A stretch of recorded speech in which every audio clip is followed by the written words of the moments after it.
Hey, everybody. It's Carlos from Immortals Podcast, and I have Mike. Mike on the machine. Mike on the mic. Mike on the mic, machine, computer 5000. Whatever. Yeah. So today we're going to talk about, I know, exciting as it is, TWD. TWD, which is The Walking Dead. Oh, I get it. Yeah.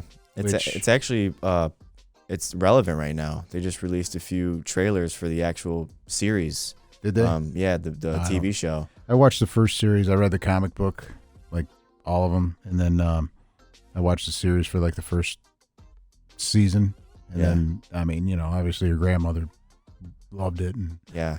I'm sure. Do you watch it now, or I used to watch? I watched it when it was good. Like, yeah, I'm gonna get hate right now. Yeah, some of it's splintered off. Rick's coming back. They just did the Daryl spinoff, so they're doing a lot of spinoffs right now. I mean, it's a good story, but sometimes it drags. But yeah, it's cool. I like the universe. But the universe is kind of cool. I'd rather have those zombies than World War Z zombies. World War Z, yeah, they're a little fast. Little. I might have to throw you in front of them. No. Yeah. They're gonna climb over. Oh, I got to get away. Yeah, they're gonna climb over and get you. So.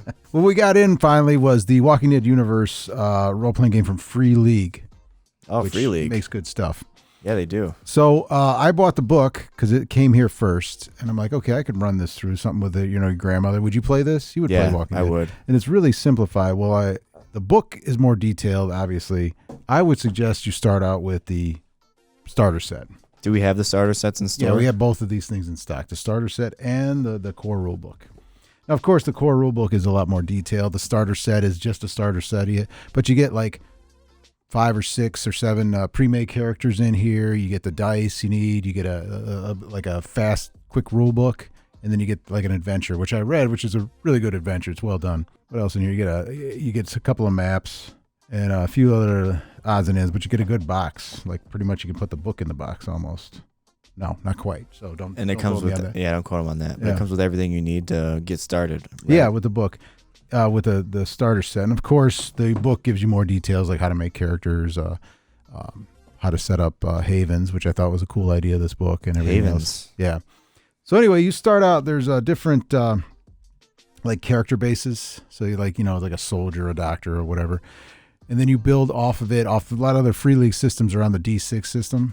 We have different skills and abilities. And in order to succeed, it's just a dice roll. You get a 6 and you succeed. That's based on what things are. I'm sure John's explained that a lot of times, or people know how that system works. Yeah, not too complicated. Yeah, it's really geared towards more of a storytelling aspect of it than the hack and slash, because combat's deadly. Okay. Yeah. So is that kind of like the what we talked about with Amanda last time, the Candela Obscura. Candela Obscura. Yeah. Wasn't that one more storytelling based? Yeah, it seemed like the way she was describing it. Yeah, like what I was telling her, like a lot of these newer games are like more storytelling. Yeah, that's what I was about to say. Yeah, I mean it's a lot of you're building the story instead together. of the DM, it's like the table. The table. This has a lot of DM part of it though. It's not as much as that a Candela Obscura, but I think it's a lot of DM because you already made the characters and it's rolled and like if you want to shoot somebody, you have like agility and I don't know, like firearm and your skills and your abilities and it'll give you a number like 2 or 3 and you add them together and that's how many dice you roll. They also have a system of stress dice. Basically, if you're stressed, you have to add these extra dice. I need those dice. Watching the Browns games. Usually a different color. Like in the core set, it's like white is your normal dice and then red are your stress. And you can add stress to it, which means you get more. Your chances are better succeeding, but it's also if you get a 1, it weighs on you. Yeah, or if you messing up is bad things happen. And it doesn't always have to be pass or fail. You could have failed.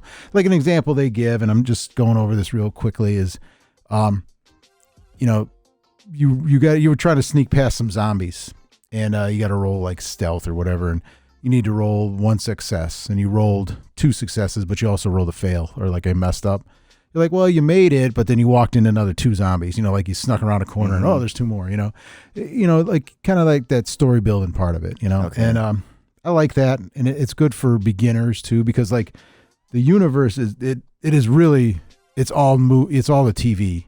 Everything's in here is geared towards a television series. Oh, nice. Yeah, not the book. So like, oh yeah, because it says AMC right on there. Yeah, it's got AMC on it, right? So that's huge. Yeah. Yeah, so it's like actually licensed by them. So there's even a couple of the pre-made characters are like 2 of the characters in the series. Is Rick in there? I didn't see him in here. Yeah. Did No. you play this? I haven't played it yet. But you looked over the rules and yeah, stuff I read like all that. the rules. That's why I want to get together with you guys and play this game. Yeah. But like I said, I played Sealand. What I did like about it is they have the combat between people, and then they have the combat with a couple of there's different types of combat with the single, you got one or two walkers. You can take care of that. It's just a simple roll. And they have like a whole, especially in the core book, they have a bunch of charts about what happens. Like if you get injured, it'll give you you roll on this chart and it'll tell you you broke your leg, your bone's sticking out, you got bit in the ear, and there's all that crazy stuff, but it's really detailed. And you can make it as graphic as you want. Yeah, yeah. It's just your storytelling, whatever it is. Yeah. You can dumb it, you can not dumb it down, but yeah. Like a man nerf said, it down, you yeah, can or make it work to your table, whatever. Yeah, and what I liked about the combat was they also had swarms or hordes of zombies, and there's 6 different levels of how many zombies you have. So if you walk into a horde or a swarm that's level 1, it's 1 or 2. Level 6 is 1,000, or something like that. And you got to deal with that, and that affects how you get away or your dice rolls and everything like that. You remember the Dead Rising games, right? Yeah. In the mall and stuff like that. I think of that when I think about that's real zombie hordes. That's what it is. And then there's a different way to fight those, because it's you got to roll successes, and each success means you avoided or you fought some more, and it's 2 different charts. So it's not you have to, it doesn't bog you down. 1 or 2 is a quick storytelling. Oh, I succeeded or didn't, I killed it, or I got away. But when you get a big horde, you kind of want to make it cinematic or a good story-based thing. So the way they've geared it is the rolling the dice or the chart, the different ways you do it for larger hordes. It's more on storytelling, but it's still the rolls of the dice and your successes or fails drive the story and which way it goes, Yeah, it's pretty cool. You only have there's for the equivalence of it, there's 3 hit points. You're either good, injured, critical, or you're not going to make it. A zombie. Yeah, and it's very deadly because it's there's some rolls in here you're oh, you got bit in the arm. If you don't chop it off, you're going to die. Or you got bit in the stomach, you're just dead. Yeah. Eventually, and then at that point, your story becomes, oh, what do I do before I die? Or what do people do? And everything like that. The other part I liked was it had an anchor system where you were anchored to either player characters or non-player characters. So they're there to help you. And you can accumulate stress if, you're fighting with them or they die or you can't find them or you can't get back to them. That's how you calm down, is these anchor characters. And you can either have it as another player, like I said, or it's a non-player character. All your daughters back at the base or Haven, and that's your anchor. So if you can't get to her or you can't see her or something like that, it's freak the hell out. Yeah, and then if you do get back to her, then you calm down. You can move on and think about it. Then there's also a Haven, which is the base. So but I is a Haven could be a car. Okay, I'm going to hide in the car, and that's my Haven. Yeah. It's good for one person. It only feeds one person, and all. But it goes all the way up to military bases and stuff like that. Oh, so you can create your own Haven. Basically. Yes, so that's part of the game is Haven cool. build. That's a whole separate section of the game. Oh, you build it yourself. Yeah, you're building it yourself. So your team builds this section, or in the introductory adventure, there's a couple of examples of Havens and how it happens. It's pretty cool. Mine would be an abandoned Cane's. Raising Cane's. Abandoned Cane's. Yeah. Yours would be the Diet Coke plant. Diet Coke factory. Yeah. But that's it's a good system. But that is part of the game separately, is building the place. I like to be. that though. It kind of reminds me of I don't know. Remember talking about Outbreak Undead? Yeah. Yeah. So that's a really hardcore system for statics.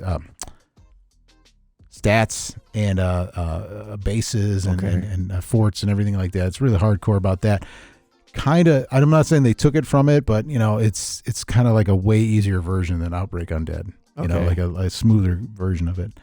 And then it's set in the real world. That's what I like. But the other thing is, in the adventure, of course, it's Atlanta, Georgia, is where the core book starts. But you can pretty much just take any map. You can just dump that right in the Cleveland area. You can dump that in St. Louis or wherever you live. Yeah. You just take a real because the map. series on AMC started in Atlanta. So that makes sense. You can go anywhere, or you can even I know the classic Night of the Living Dead, the Jordan Romero. I know he's a big fan of Cleveland area and everything like that. So Oh, that's cool. Ohio, Cleveland, Akron, or something like that. I knew we read it somewhere. If I'm wrong, somebody correct me. But yeah, he was a big kind of a fan of that area. So well, yeah, there's a huge following to this fan base, especially with the AMC creation of The Walking Dead. So it's really cool that they actually made something geared towards that. It's a quality product, so if you're looking for a zombie role-playing game and you like Walking Dead, or people that like Walking Dead and you want to introduce them into role-playing, this would be a good start to it. So how much are each of them? So this book, I think this was 40 or 50. It's usually right around there. Got some art in there we could show, or no? Oh, yeah. So like there's your maps. Oh, that's nice. You know what I'm saying? It's Northeast Georgia. Look, like I can guess. I don't even watch the series that much, but I know those are two of the main characters. Yeah. Right? Yep. Two of the main characters, and Home and Away. Forgot their names, too. I haven't watched it in a while. Yeah, some good, nice watercolor type artwork in here. Yeah, that's nice. Yeah, but like the charts, you see charts in some games and you get like nervous, like, oh, I got to roll on. No, these are fun, terrible. These are fun, terrible charts. Like, just basically wilderness area, it just tells you what you find, or it starts you out, like, oh, you find a wilderness area. Let's see what minefield. You know what I'm saying? Okay. Probably don't want to go that way, or something like that. But and it also gives you different kinds of walkers too. Like, what kind do you find? Like cheerleader, or stuff like that. Housewife with a frying pan or something weird, And it's like it's pretty good. It's very cool. So but it's not like overly complicated. Yeah, charts, that's what I like. Because sometimes I'll read especially a book, and I'm not that bright. So when I read it, I'm like, oh, I don't understand this. This was easy to understand. Okay. And then when you got the box set, I'm like, oh, I should have started with this. But I mean, I'm going to own this because I like it, and but definitely start with the box set. It's a good way. And how much is the box set? The box set is, you put me on the spot here, Mikey. It's going to be in our description too if he's wrong. Right. So I think it's $29.99.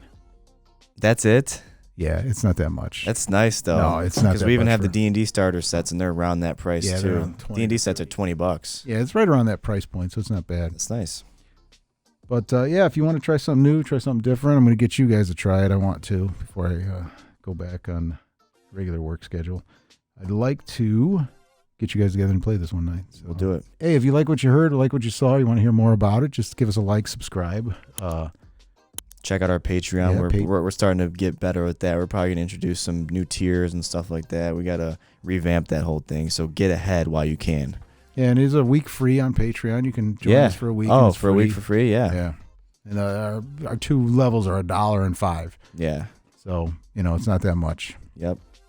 For this quality entertainment. Quality. Depends on who you are, I guess. Yeah, we lost. All right. Till next time. Later, guys.